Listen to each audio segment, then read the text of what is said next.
你是什么事情让你跌到谷底？是酸民吗？还是什么？应该说，我为什么每次觉得我在为我所在意的事情，或是外面可能解读的正义的事情在发生的时候，换得回来的能量都是不舒服的。哦，就是你认为正义这个上的简单来讲，上了 social media 之后然后被很多人批评你说你真的，对，批评我我倒是不是那么在意，我只是觉得为什么讲出来的话，明明出于善意，却回来的不是我想象中那样。这是网络上一个东西叫做毁坏你人格，有一批人是有意识的要毁坏你的人格，这是一个很奇怪，不管他是不是有现在选举，比如说有什么网民啊，是一种心态，就是我能跟你在同一个平台上面，以前我跟你遥远嘛，炎亚纶呢，我靠，你长得这个样子，那我跟或者是怎么样，你很幸运啊，怎么的，那我刚才在你同一个平台上，我可以向你丢石头，是你不知道我是谁呀？对，这个是一种爽，这个是一种再善良的人都会有这样子的潜质的一种个性在内，但我觉得问题还是出在我自己，因为我觉得我说出去的话其实已经经过扭曲了，因为我就像我刚刚说，我情绪其实跑的是比较快的，所以当我在阐述我自己想要阐述的文字或内容的时候，其实很多时候我情绪的字眼我都不小心就加太多了那伟忠也知道，就是网络上面这些字其实都随个人解读。对，因为你看不出情绪嘛，但是其实底下还是蕴藏了我自己最深的潜意识在里面，所以有讨厌的事情，所以我其实用的字跟选择的词汇都是有情绪的。OK， 后来我自己是发现这一点。OK，对啊，因为你讲说我爱你有800种讲法，我爱你，我爱你哦，我爱你，那其实可是你文字看不出来，对。那我去参加这个组织最主要的原因就是我想要真正从心底表达的状况是不会经过我自己想太多的扭曲的，因为我出发点是善的，那我出去的文字就应该是长那样，而不是经过加成，经过我的情绪等等。那说面善面恶心善那其实你心是善，但出去的文字是可能有攻击性的。对，这还要去上课吗？要。那就跟孔子一样，述而不作，就不要写就好了。因为很多时候我们在社会里面就加诸了太多，比如说我可能自我审查啦，可能是我压抑了很久啊，以至于我一旦要抒发的时候，我就会爆发。不管了，你想太多，不想太多，所以你的心情绪进入低潮吗？算是吧。那你说后来有对你有帮助吗？有，因为我也一度怀疑说，那我到底是不是在运用这个议题，然后来表达我自己，或是让我自己的能见度更高，这个也没有什么错但是我不想那么不纯粹，因为我觉得这个东西是很重要的，很需要被大家一起来讨论的，然后以及必须要拨乱反正的。你真的还蛮爱惜自己蛮这些方面，就说所有东西都是别人能了解你的心到底是怎么去想这样想的很多。简单来讲，你想的很多是。那我觉得我去上那个课是为了让自己不要这么想那么多了，不要钻牛角尖。对，我可以放下。可是艺人很容易这样子艺人很容易身上长很多眼睛。我常讲这话就发现别人都在看你对，所以你就也不光是艺人，我觉得很多人现在也是这样子，都总会讲就是你看我对我是误解干嘛，就会不舒服。但是艺人比较严重或比较明显。我是希望我自己多长出来的那些心眼可以一个一个少一点。OK， 纯粹一点。对。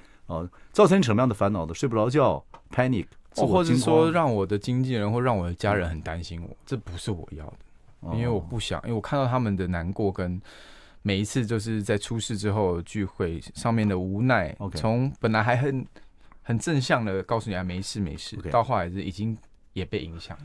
Anyway， 反正你上这样的可能对你后来有帮助。是的，简单的跟听众朋友讲说，你最大的帮助是什么？我可以随时知道我的情绪来源是从哪里，然后以及我要不要让这个情绪驾驭我今天的人生。哇靠！你已经60岁耳顺呢，就说你肯定听，你要我要不要喝水？不喝吗？喝吗？喝吧。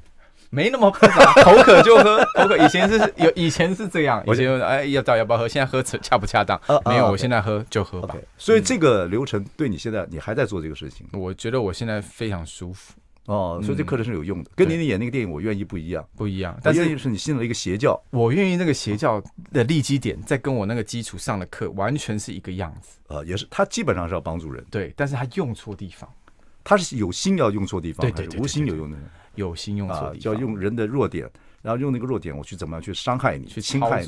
对，OK，是这个戏，是这个戏你在里面是演主角啊，对，主角之一，对，跟姚纯耀一起。OK，好，受害者。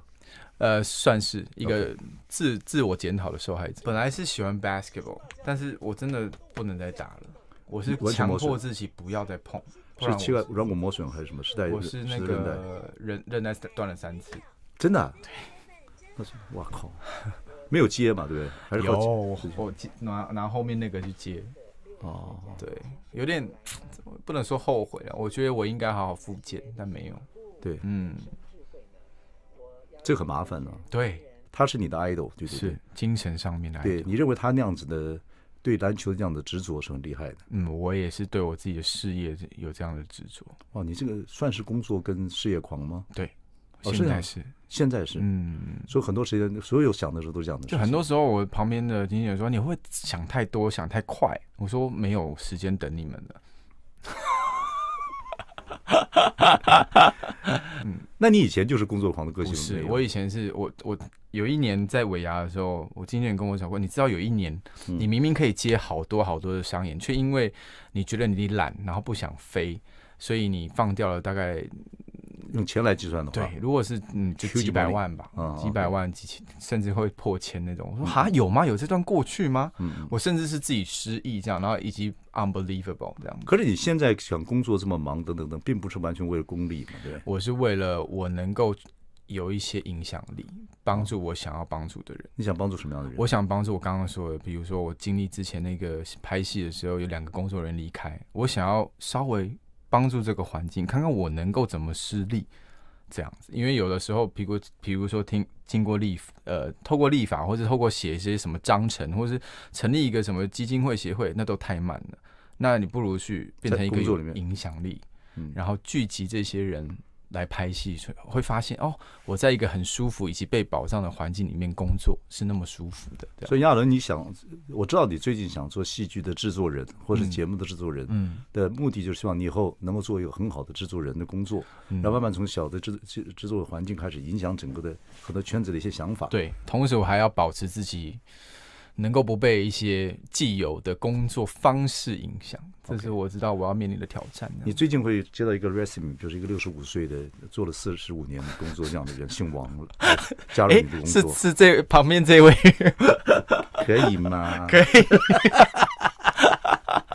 你还有这么大的有这么大愿望是好的，但是因为我看了你最近几年，我说跟听众朋友刚刚报告就说这几年你风风火火做了很多事情啊，当然最后是你还是想做一个自己的天地，制作天地，影视的天地。你现在正在准备这个事情，没错。制作人 producer，yes， 这个 producer 从小的其实从我愿意我就开始参与了。对，那当然没有挂名，是因为我觉得我参与的不够多。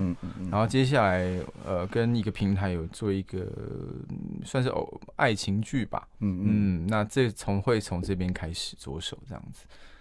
已经开始在着手。对，爱情剧，爱情剧还是你最大的情怀吗？我觉得爱情是一个很容易沟通的事情，因为每一个人都有自己想象爱情的样子。你说爱情戏的比较跟观众沟通起来会比较容易。对。那你认为爱情是什么？我认为爱情是什么？我认为爱情是一个必须要2个人真的都可以很自在相处才是，就是不管在哪个空间里面，我不用去假装我是什么样的人。如果你能够找到这个全心全意能够包容你的人，或你也可以包容他，不用费太多力气的，这就是爱情，过得很舒服的。可是爱情到了一个很舒服的时候就不浪漫了。但你还是要经营哦。哎呦，我觉得你还是要经营哦。好会讲啊。OK， 很多人觉得说那没有感情啊，然后没有那种干柴烈火的样子，那就干脆分开哦。当然了，这个我们老咖了，当然知道说，因为恋爱就这样子嘛，互相贴了一地火，认识热恋期，你需要我需要你，不管在身心灵各方面，过段时间慢慢熟了，对，慢慢熟了，再熟了之后就变成亲人了，早上起来会问好，你好吗？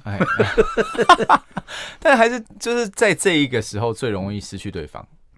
对啊，有时候情侣在这方的时候就是要结婚，要不然就分手。对，但我觉得不能拿结婚当一个垫脚石。它不是能够让你加温的事情，而是你要怎么去经营。OK， 安排你对爱情那么透彻吗？还是只是了解的，然后经验并不多？经验很多，经验很多，所以我算是可以讲透彻吧。真的，我靠，37岁就恋爱情这么透彻。对我其实最旺盛的时期应该是好几条恋爱，从国中吧，一直到当艺人的前期，我想大概是10年之前吧。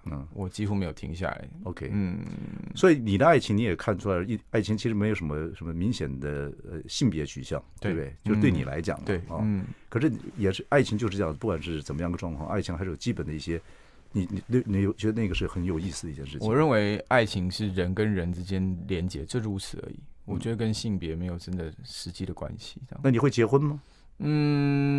没有那么有兴趣。一本不管是法令通过没有干嘛，你也都没那么有兴趣。我又觉得说，如果真的能够遇到一个真的让你想要，好像结婚不错，那就结。但如果没有，我不会因为我想结婚而去结婚。所以亚伦做制作人的，他的爱情故事就是在爱情上，没有结婚这一段。我觉得结婚的戏才好看呢！我告诉你，我的妈，吓死人了！最近的初恋也还没有演到结婚呢，对吧？那是爱情剧了，那是爱情剧。好，我跟亚伦聊得很愉快，但是时间都差不多了，有机会再上来跟我们听众朋友聊天，就约下一集的时间吧。对，你注意看，我会寄 recipe。